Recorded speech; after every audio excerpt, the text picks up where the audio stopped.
The Bills did find out ahead of time that they would be in the playoffs regardless, but securing the number 2 overall seed, winning the AFC East for a 4th consecutive year had to feel good. I'm joined now by my guy, Henry McKenna. He helped me preview the game. Of course, we're going to wrap it up with him as well. AFC East reporter for foxsports.com.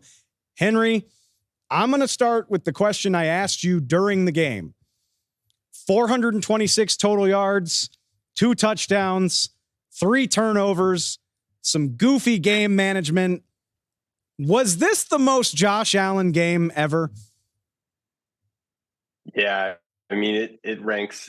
It was the worst Josh Allen game ever for like the first 3 quarters. And then for him to win, secure the number 2 seed, and a very much favorable matchup compared to what they would have had if they didn't win. It feels consummately Josh Allen. There was the craziest part about what we saw from Josh Allen tonight was not that we saw crazy Josh Allen, not that we saw sensational Josh Allen, not that we saw boneheaded Josh Allen. It was that we saw game manager Josh Allen. In the 4th quarter, after the Bills took the lead, he protected the heck out of that lead. We saw him, sliding near the sideline. He did actually end up out of bounds on one of the slides, missed by the officials, but was sort of otherwise spotless in a way of managing the game. Quarterback sneaks, again, with the exception of that 4th and 1 that they couldn't quite pick up. But Josh Allen did everything he could to play as smart and safe as he could for about 10 minutes. And that was just enough for Buffalo to pull off the win. Which, I mean, we laugh, but it's such an interesting juxtaposition. I mean, we know what Josh Allen can do when he's clicking. We know the types of mistakes that he's capable of as well. Like we're saying, you kind of got it all from him in this game. But to your point, you now get a favorable home game against the Pittsburgh Steelers, which is a hell of a lot better than the alternative. Am I asking too much for Josh Allen to rein it in a little bit in this game against the Steelers, the way he managed to do down the stretch of this game against the Dolphins?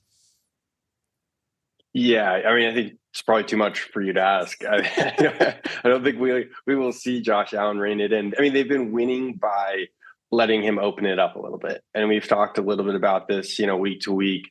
It's when they let Josh Allen be the human eraser of himself, like his best plays. Often 1 or 2 of them will erase 2 or 3 of his worst plays. And we saw that tonight. It was the perfect example of it. And so as the Bills have really turned their season around, it's been around letting Josh Allen make these mistakes, because when he's making them, he's also at sort of twice the clip, making big plays, making elite plays, making like the Josh Allen plays that makes everybody else want a Josh Allen. So I don't know. I don't think we'll see him like tone down his risk aversion or risk willingness. It's going to be the same. I think we're going to keep. I mean, it's going to be fun for us, I think, but terrible for Bills fans who have to go through like the emotional toils of dealing with that as the quarterback. That's the best part. Look, I'm not affiliated with the Bills. I think I've spent like 1 day in Buffalo my entire life. So fortunately, I don't have the emotional investment. But my God, is this team just a fun roller coaster to watch? And whether it's Josh doing Josh things, it's which skill player is going to feature that week. The defense has managed to slap together an impressive second half of the season with duct tape and super glue. So that's the flip side of this. And I guess let's look at it from the Dolphins' perspective. Kudos to the Bills. They get the late interception of Tua Tagovailoa. They clinch the win, held the Dolphins to less than 300 yards. Plenty for the Bills to be proud of. But on the Dolphins side of this thing, to let the division slip and to play like this on offense in Miami, knowing that you are now going to be a wild card, how demoralizing is that for a team that thrives off of its offensive firepower?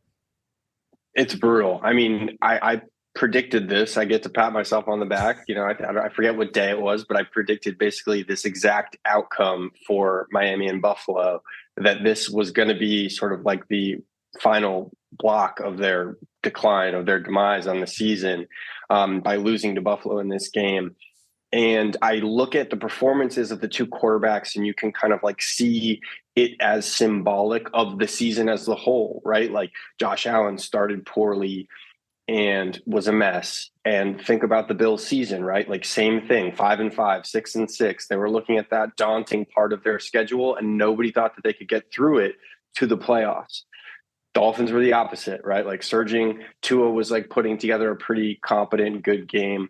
Obviously the early interception, but it felt like the Dolphins coming out of the gate in their season, having a really strong start.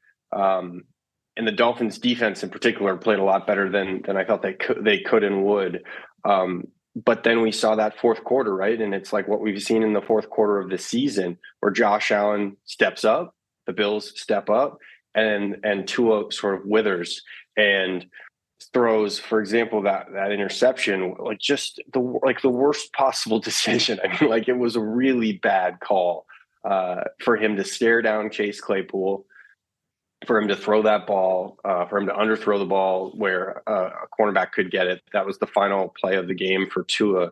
And it ended up being, so it feels like it sets the stage for them to go to Kansas City and, 0 degree weather, a Miami team against Kansas City in 0 degrees in Kansas City.